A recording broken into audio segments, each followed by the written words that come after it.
पूरे भारत में एक बात की चर्चा चल रही है कि आखिर भारत में जो भाईचारे के उदाहरण दिए जा रहे थे वो खतरे में क्यों हैं। महंत प्रतापपुरी जी तारातरा मठ के मठाधीश भी हैं और भारतीय जनता पार्टी के वरिष्ठ नेता भी हैं। इनसे बात करते हैं कि आज जब उन्होंने आज ये प्रेस वार्ता आयोजित की है तो इस प्रेस वार्ता का उद्देश्य क्या है, इसमें वो कौन सा संदेश समाज को देना चाह रहे हैं। क्या महंत जी क्या बताना चाह रहे हैं, क्या ऐसे मुद्दे हैं जिन पर प्रेस वार्ता आयोजित करनी पड़ी। भारत एक ऐसा देश था जो सदियों से गुरु बन करके ज्ञान दे करके मनुष्य को, भटके हुए मनुष्य को रास्ते पर लाता था, और वही आज का युवा भटक जाएगा तो निश्चय ही एक अशांत वातावरण बनेगा। और पिछले समय के अंदर आप देख रहे हो, विशेष करके राजस्थान प्रदेश के अंदर एक ऐसी घटनाएं घटने लग गई है जो हम सब को उद्वेलित कर रही है। असंभव को लग रहा था कि ऐसा कभी होगा नहीं, वो होना शुरू हो गया। तो इसके पीछे जो एक दूषित मानसिकता युवाओं को प्रेषित की जाती है, युवाओं को दिग्भ्रमित किया जाता है, उनको मार्ग से भटकाया जाता है।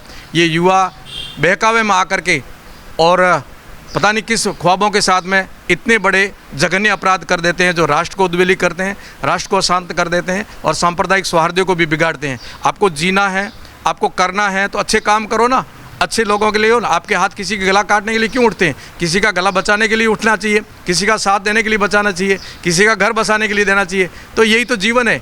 मनुष्य जीवन मिलता बड़ा मुश्किल से, और इस मनुष्य जीवन का उद्देश्य हम सेवा न मान करके किसी को मारने का मान लेंगे तो मेरे हिसाब से हमारा ये बहुत बड़ी भूल है मानव जीवन की।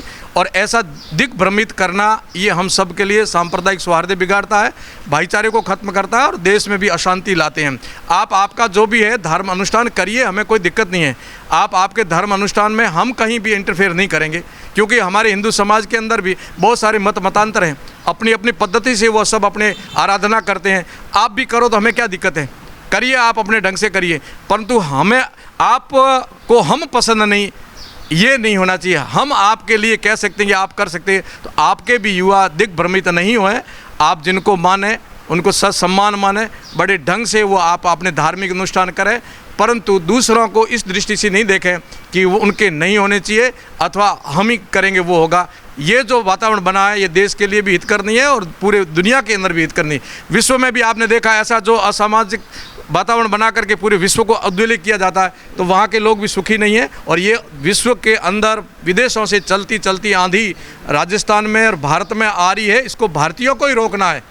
भारत वाले खड़े हुए कि हम भारत के अंदर ये कभी घटना नहीं घटने देंगे, हम भारत का विकास कराएंगे, भारत को पुनः विश्व गुरु बनाएंगे और भारत को पुनः महाशक्ति बनाएंगे। ऐसे भाव के साथ युवा शक्ति लगे तो कितना बड़ा अच्छा काम हो जाएगा। आप बाड़मेर और बाड़मेर संबंध रखते हैं। जैसलमेर आपका वर्तमान राजनीतिक कार्य क्षेत्र है, वहाँ पर आप घूमते हैं, वहाँ पर लोगों से आपका लगातार वार्तालाप रहता है। क्या इस इलाके के लोगों को और ज़्यादा चिंता करने की ज़रूरत है? देश पूरे में जो चिंता है उससे अलग। हाँ, पहले तो ऐसा लगता था कि ये क्षेत्र बिल्कुल शांत है और शांति रहेगा, परंतु पिछले कार्यकाल में जैसलमेर के अंदर भी युवाओं को धमकियां मिलनी शुरू हो गई, बाड़मेर के अंदर मिलनी शुरू हो गई। और इससे पूर्व भी घटनाएं ऐसी होती थी जिस पर हमें शंकाएं होती थी। ज़मीन के लेकर के, विवाद को लेकर के, हमारे गरीब परिवारों को भगा करके ज़मीन पर अतिक्रमण करने का जैसलमेर ज़िले में बहुत बड़ा वहाँ ऐसा चला है। और ऐसा ही आपने अभी देखा बुरान के तले में भी हुआ, यहाँ भी हमारे मेघवाल परिवार को भगा करके ज़मीन पर कब्जा कर दिया, रात को हमारे जैन समाज के परिवारों को भगा करके कब्जा कर लिया। तो धीरे धीरे ये ज़मीन पर अशांत वातावरण बनाना अथवा वहाँ जो कम संख्या में हिंदू है तो उनको किसी प्रकार से यहाँ से पलायन करवाना, ये सारा जो लग रहा है राजस्थान में शांत प्रदेश के अंदर भी सीमांत क्षेत्र में जो कल्पना नहीं की थी वो घटना घटेगी, तो सबसे बड़ा आने वाले समय में हम सब के लिए चिंता का विषय होगा। इसलिए अभी हम सब लोगों को सतर्क रहना है, क्योंकि हम सीमा के प्रहरी हैं। हम राष्ट्र माँ भारती की सीमा पर बैठना हमारा सौभाग्य भी है कि हम सीमा पर बैठे हैं, हम भारत के नागरिक जो सीमा के प्रहरी और सीमा की कमर है। तो जो भी यहाँ रहता है सीमा पर, वो किसी भी प्रकार के ऐसे असामाजिक तत्वों को पनपने नहीं दे और इनको शरण नहीं दे, तब हम सुरक्षित रहेंगे। थोड़ी सी भी ढील बरती तो जिस प्रकार कश्मीर के अंदर व्यवस्था आई है, ऐसी कहीं हमारे इधर ये कश्मीर ना बन जाए, इसे अभी से हमें सावधान रहना पड़ेगा। सरकार राजधर्म निभा नहीं रही है क्या? आपको क्या लगता है कि जैसे उदयपुर के घटनाक्रम के बाद अजमेर के खादिम को जिस तरीके से गिरफ्तार किया गया, पुलिस के अधिकारी ही उसको बता रहे हैं कि तो ऐसा बोलो ताकि तेरा बचाव किया जा सके, ऐसा लगता है कि सरकारी मशीनरी भी सरकार के इशारे पे काम कर रही है। बिल्कुल, सरकार तुष्टीकरण का रास्ता पहले भी था, तुष्टीकरण के रास्ते का अब उन्होंने प्रत्यक्ष प्रमाण दे दिया कि हम कितना तुष्टीकरण करते हैं। जघन्य अपराध करने वाला है वो भी हंसता हंसता पुलिस की गाड़ी में जाता है, विक्ट्री का निशान दिखाता है। तो आपको लगता नहीं है कि ये कहीं न कहीं सरकार का प्रश्न है? और प्रशासन भी इतना शिथिल हो गया है कि वो कुछ भी करे हम करते रहेंगे। तो ये जो राजस्थान में इस कार्यकाल में जो काम हुआ है हम सबके लिए बहुत दुखद है, और ये जितना आप बढ़ाओगे इतना ही आपके लिए घातक होगा ही, और आपके कार्यकाल में हम सबको, प्रदेश को इतना घातक होगा, इसकी पूर्ति करने में बहुत समय लग जाएगा। भारतीय जनता पार्टी क्या सोचती है, संत समाज क्या सोचता है कि इसका इलाज क्या? क्योंकि जिस तरीके से कट्टरवाद बढ़ रहा है इस पर कोई न कोई इसका उपचार तो होगा। किस तरीके से काम करें?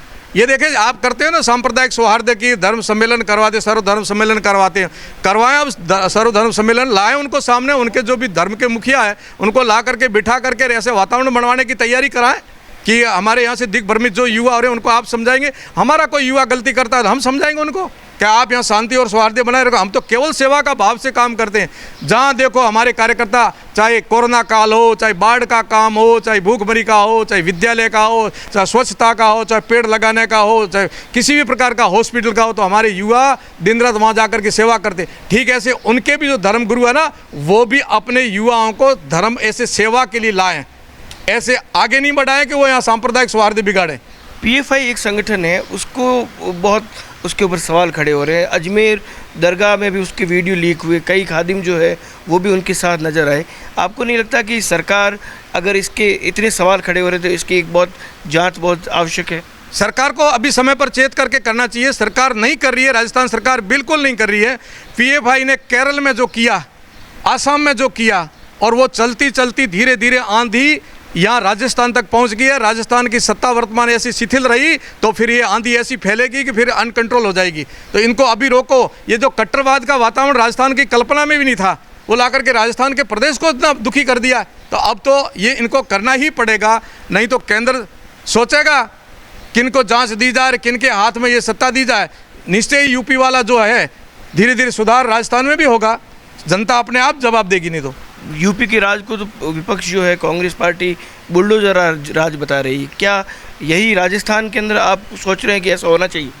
राजस्थान के अंदर शांत प्रदेश कैसे रहे, राजस्थान का विकास कैसे हो, और राजस्थान के अंदर जो असामाजिक तत्व या अराजकता फैल रही है, अपराध बढ़ रहे हैं दिनों दिन। राजस्थान का आप अभी आंकड़ा देखो तो महिला अपराध, बाल अपराध, अन्य जितने भी अपराध है, राजस्थान कहीं न कहीं टॉप में बैठा है, जबकि राजस्थान ऐसा कभी भी नहीं था। तो ये अपराध मुक्त राजस्थान कैसे हो, शांत राजस्थान जो पहले था वो कैसे हो, और राजस्थान विकास की गंगा में आगे बढ़े और पुनः भाईचारा स्थापित करें, इसके लिए हम सब लोग को चिंतन करना ही है और करना ही चाहिए।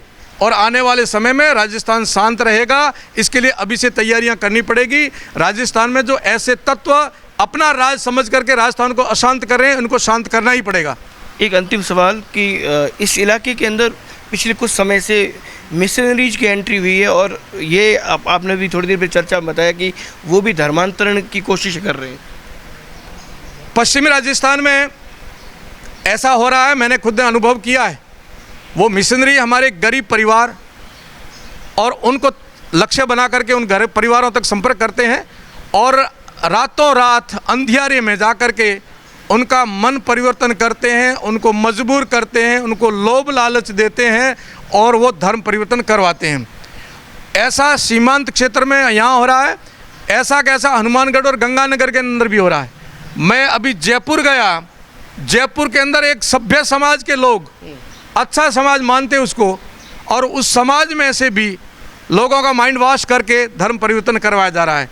एक मिशनरी ने लक्ष्य लेकर के चल रहे हैं कि हम तो दबे पांव इनके घर में कैसे घुसें, दूसरे चल रहे हैं कि हम अपनी ताकत और बाहुबल से इनके अंदर कैसे प्रभाव जमाएं। दोनों तरफ से अशांत वातावरण बनाया जा रहा है। जो दबे पांव हमारे घरों में घुस रहे हैं वो हमारे गरीब परिवारों को लक्ष्य बना करके धर्म परिवर्तन करवा रहे हैं। इसलिए मैं विनम्र आग्रह करता हूं कि ऐसे गरीब परिवार हैं, वो अपने परिवार हैं, हम सबके हैं। आपको सेवा करनी है तो खुले आइए, हमारे साथ आइए। और हमारे भी जो है भामाशाह है, युवा है, उद्यमी है, सन्यासी है, विद्यार्थी है, शिक्षक बंधु है, विद्वतगण हैं, वो होली दीपावली अपने घरों में ही नहीं मनाए, वो अपने पड़ोस में जो ऐसे परिवार रहते हैं जिनके घर राशन नहीं पहुंचा है, उनके घर ले जा करके राशन दें, उनको सुविधाएं दें, ऐसे गरीब बच्चियों की शादियां कराएं। अभी हमारे जैसलमेर में मनोहर सिंह ने करवाई, 2 बिटिया की शादी कराई है। हम लोग भी कर सकते हैं। आपकी अपनी बेटी से भी ज़्यादा आप उसका लालन पालन और प्रेम से शादी कराओगे तो आपको बहुत कुछ मिलेगा। आप तो अपनी बच्ची के लिए कराओगे तो कोई बात नहीं, आपका कर्तव्य था, पर पड़ोस में जो बच्ची रह रही है उसकी परिस्थिति ऐसी है कि वो शादी नहीं करवा सकता परिवार। तो अब हम सबको एक नया युग शुरू करना है, सेवा का युग शुरू करना है। जो दुखी हैं, जो प्रताड़ित हैं, जो अपेक्षित हैं, ऐसे परिवार, ऐसे समाजों में हमारे बंगलों को छोड़ करके, मठों को छोड़ करके, ऑफिसों को छोड़ करके, दुकानों को छोड़ करके, व्यापार को छोड़ करके 12 महीने में कम से कम 1 महीना का संकल्प लें कि मैं ऐसे सेवा करने के लिए निकलूंगा, तो सब समस्याओं का समाधान हो जाएगा। सब का समाधान एक ही है कि हम सब लोग एक भाव से, सेवा के भाव से अंदर जाएं, षड्यंत्र के भाव से नहीं जाएं। चोला तो सेवा का पहन रखा है और काम वहाँ जाकर के षड्यंत्रपूर्वक धर्म परिवर्तन करवाना है, ये बहुत गलत हो रहा है और इसके लिए हम सबको कटिबद्ध होकर के उनको वापस जवाब भी देना है। धन्यवाद। स्वामी प्रतापपुरी महाराज, और सीधे तौर पर कई सवाल खड़े किए, राजस्थान सरकार पर तुष्टीकरण का आरोप भी लगाया और सीधे तौर पर जो माहौल ख़राब हो रहा है इस पर भी अपनी चिंताएं व्यक्त की। अब देखना यह होगा कि सरकार इन सवालों के बाद किस तरीके से इस इलाके को, जो हमेशा अमन पसंद इलाका कहा जाता है, इसको शांत और यहाँ के लोगों को भरोसा दे पाएगी। कैमरा पर्सन जसराज के साथ दुर्ग सिंह राजपुरोहित।